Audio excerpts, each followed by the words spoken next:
And the last thing for today, I want to just hit a story. I called it Virus in America, Were We Duped? And I know we've been talking a lot about this, how the models didn't play out, that you had models from all sorts of left-wing places in this country. You had the COVID Act Now models, which really was the first one I saw out that was driving my own, where I live, Dallas County, Texas, was driving decisions by people, elected officials all over this country at the state level, Georgia, Tennessee, all over this country. This group, COVID Act Now, just one group, but made up of leftists, Hillary Clinton supporting leftists who were already working to defeat Donald Trump.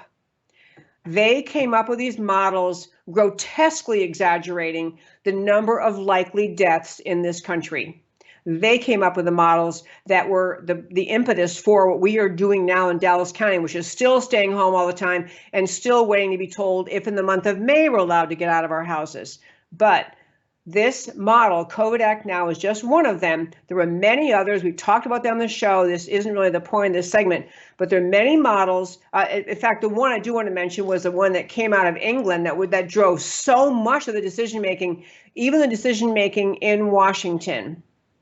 At the start of this awareness of the virus, these models that were put together by this gentleman in England. I talked to him in a previous show. I don't have his name at the tip of my tongue, but he was a doctor who has previously put out, I think it's Neil Ferguson, but has previously put out ridiculously inaccurate models in other disease scenarios, put out ridiculously inaccurate assessments and projections of deaths from this virus this time.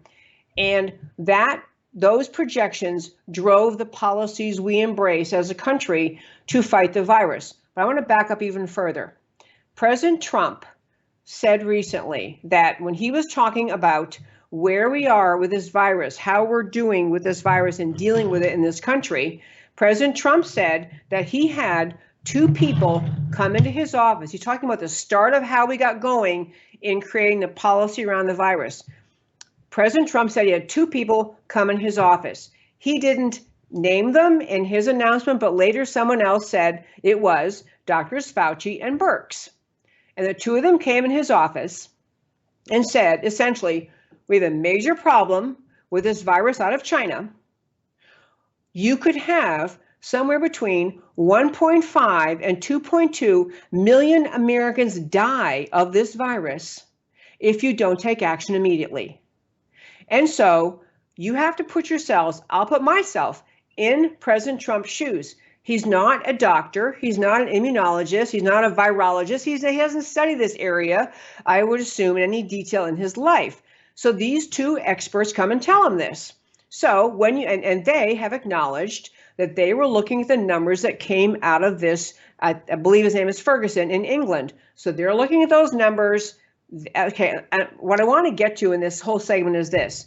Let's assume the complete good faith of Drs. Birx and Fauci. Let's assume no ulterior motive, no alternative agenda. They saw these numbers coming out of England, and they saw maybe other numbers. You had numbers at the University of Washington very early on projecting horrific death in this country.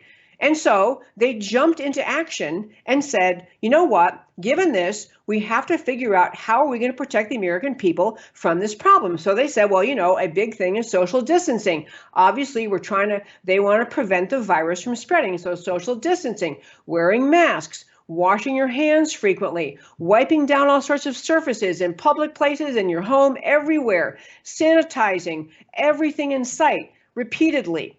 It was an effort to stop and kill the virus before, you can't end the virus, but to kill the virus sitting on surfaces or on your hands as frequently as you could, wearing masks, all that kind of stuff.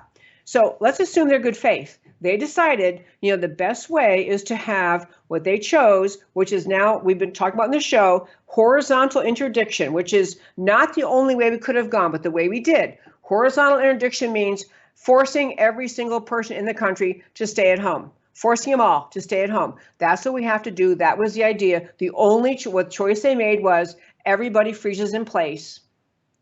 We have shelter in place. So we have social distancing. You can't be near anybody, masks, all of that. So let's assume they're good faith. But we are now past the middle of April. We don't have anything like those numbers that were projected in any of those early models. Nothing like that.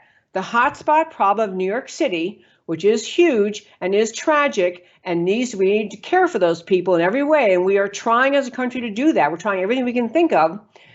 But the problem in New York City was uniquely driven by having the international airport there receiving direct flights from Wuhan, China. Virus starts in China, coming over here, it flies in and out of Wuhan into New York City.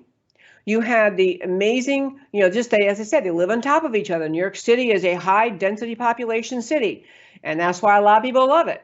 But there are a lot of people living close to each other. They had the subways open a long, long time, so people are continuing to pass the virus in these packed subways. If you've ever ridden the New York City subways, I actually think subways are really fun. I kind of like them. In law school in Washington, I used them. I thought it was really fun. But subways are breeding grounds. They're full of people who are, pre-mask, are getting on the subway and breathing all over each other. I mean, so New York City quickly developed a major problem. But getting to my point of this segment about were we duped was okay, even if assuming that everyone meant well. The English gentleman, the doctor from England who came up with the extremely inaccurate assessments and projections, University of Washington, even COVID Act now, suppose all these people meant well.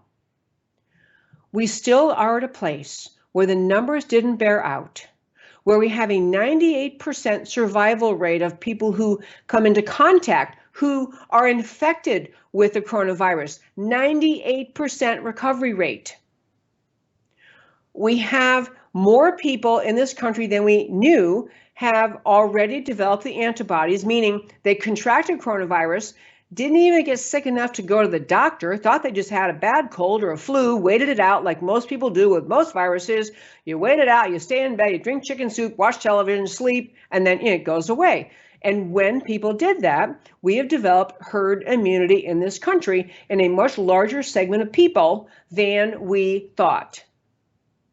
So we have false numbers we relied on. We have the amazing and wonderful survival rate, 98% survival rate. We have more people who have antibodies, who have the herd immunity in our country.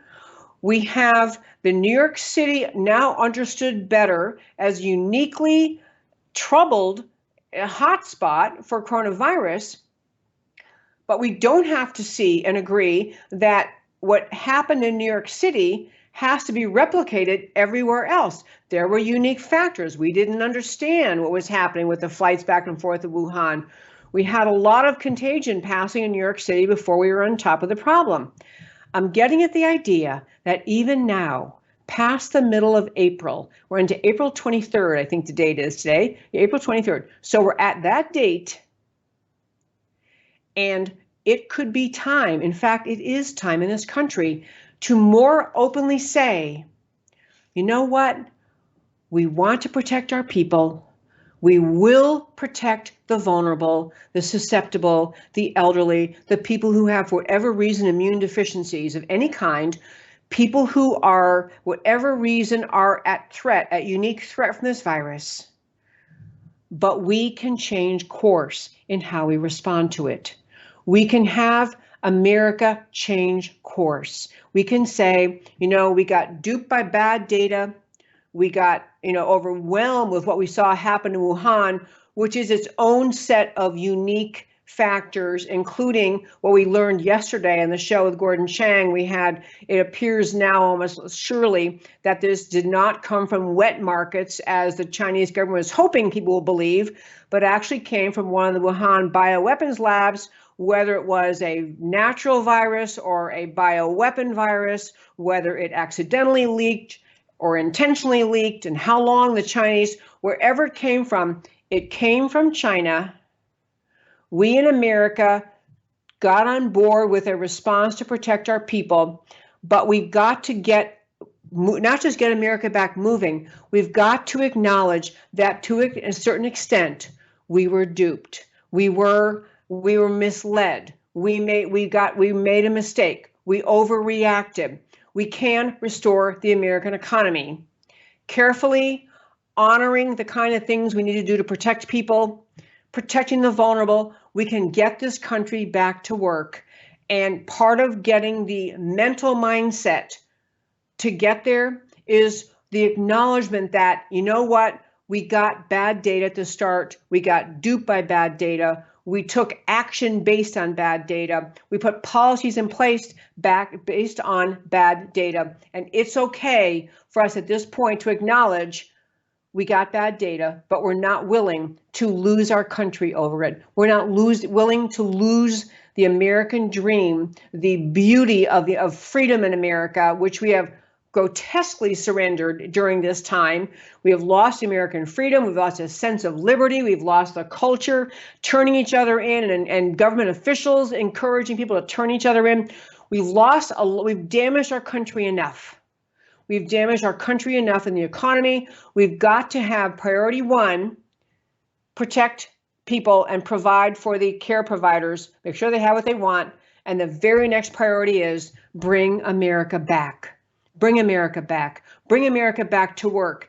Get rid of this insane spending out of Washington. End it. Make clear that we're not going to become a country where everybody sits home because it's easier to get another check from Washington than it is to get back to work or to get your business running again. We've got to acknowledge we got duped. We don't have to point fingers.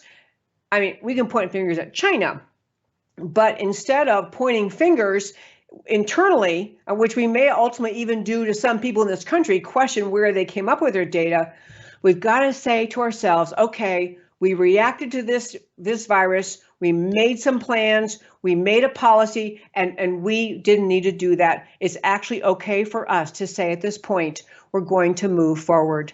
We're going to move forward. We're going to stop this effort to shut down the entire economy in this country because of this virus. We cannot surrender our country, its future, its liberty, its prosperity, its place in the world to this virus.